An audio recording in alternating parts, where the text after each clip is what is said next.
UK's strongest man breakdown, what we learned from Andrew Flynn's prep. So as we now know, Andrew Flynn won UK's strongest man, but let's take a look at his journey to getting there. So if we go back a little bit, he competed at World's Strongest Man, and his final events at World's Strongest Man was on May 16th. Then we fast forward to UK's, that was 6 weeks later, and the final was on June 29th. So he only had 6 weeks of prep. Now the prep is really interesting because do you know how much focus we put on UK's? Absolutely nothing. We've done this historically because UK's events tend to change a little bit, and we just try and focus on the basics. Andrew's ultimate goal was to try and win the Giants Live. England's, which would be around 9 weeks or 3 weeks after UK's. It's not discounting UK's as a competition, but his own personal goals put England's as a higher goal than UK's, albeit he still wanted to win. So we only had 6 weeks of prep, and it wasn't a massively specific prep whatsoever. We were focused solely on the England's events, which are actually this weekend at the time of shooting this video. Because he's gone to Worlds, he's experienced that massive high of competing on what's arguably the biggest stage. We didn't use a peaking block immediately as he came back. Andrew Flynn's brilliant because he adapts to any training block I give him, whether it's Supramax, Norwegian, Conjugate, Hypertrophy microcycles. He just gets in, works his hardest, does it all, understands the process more and more each time he does it. So with that being said, I can use something like a Norwegian block to peak him, even though the Norwegian block, as you'll find out on my certification, is mainly the base of the pyramid. It's more volume based. It's more generating volume at the 60 to 85% range, which then allows you to peak, which is where I use the conjugate. So we weren't training specifically, and we were using a higher volume approach, lower intensity approach in the lead up to UK's. If we look at those 6 weeks leading up to UK's after World's Strongest Man, the main thing we had to contend with, besides the come down from competing at Worlds, was a forearm injury.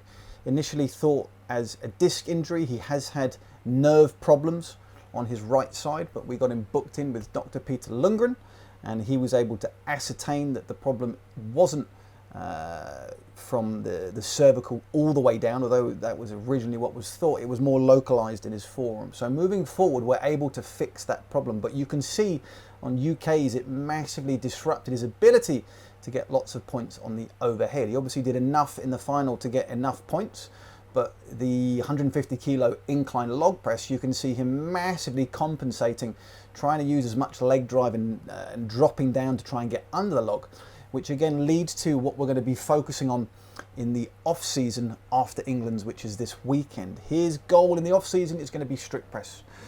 We use the principle of one thing, which is a book by Gary Keller. And we did this last year with Andrew. We spent the whole year getting his deadlift up. His deadlift was behind and it needed to get up to scratch. And the deadlift also has an irradiation effect onto a lot of other events. But the main thing we focused on in Andrew's off season, which isn't what I'd normally do with athletes, but it was specifically requested and discussed by him, was to improve his stone lifting. He purchased some stones from Atlas Endurance. We put a lot of work in the off season, and this paid dividends because stones are often the pinnacle or the final event, which leads to high importance in terms of placing.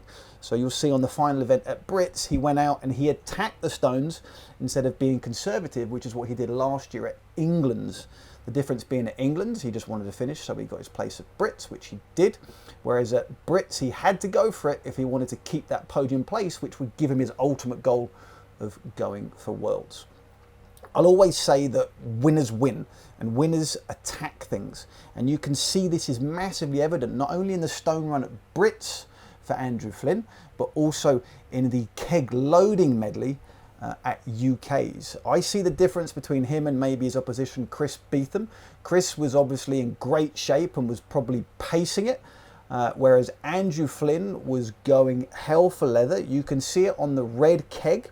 He loads it, and before it's loaded, he's looking away, which shows you how much intent he's putting in on that event. Obviously, if he slips there, Chris Beetham could have slipped in and then the whole thing changes again. So you've got risk and reward, but winners take risks and winners will go for the win for the competition, and that's something something that sets Andrew apart from others at the moment. So what are my top tips if you want to win the UKs? The first one is you need to be good at the basics. You need strength in the main events, which then have an irradiation and a carryover to lots of other events. For instance, we've got squat, because you need leg strength. There was also a squat in this year's final. Deadlift, because you're always going to be picking things off the floor. Again, Andrew won the deadlift event on the final day, which got him a lot of points. Strict. Again, it's the thing that Andrew lacks, but in the UK's and Glenn Ross's comp specifically, you will see that incline log press. You don't see strict press come up that much, but it minimises the amount of leg drive. I know you can slide up and down on the bench, but if you have a strong strict, it then feeds your push press or your jerk. So having a strong strict gives you carryover to a lot of events for the overhead. Stones, and obviously carrying things, carrying and loading medleys. As I said, we didn't peak Andrew for this specifically. So do you need to peak? Ideally, yes you do, but the problem with certain competitions, namely UK's, is that events can and do change. They can change on the day due to equipment faults. But for me, I wouldn't focus on peaking specific events necessarily, especially if you're going to get them late, which can often happen. But I would look at peaking the main lifts like squat, deadlift, strict, stones, carry, the basic stuff you're going to see and need at UK's.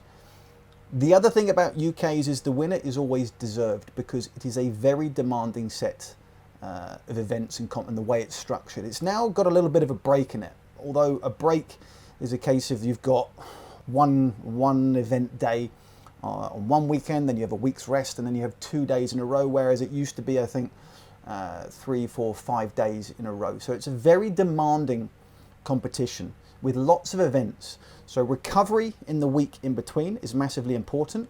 Andrew made use of that by coming down here on the Thursday, where we did every microcurrent and needling protocol to make sure his nervous system was recovered as much as it could be.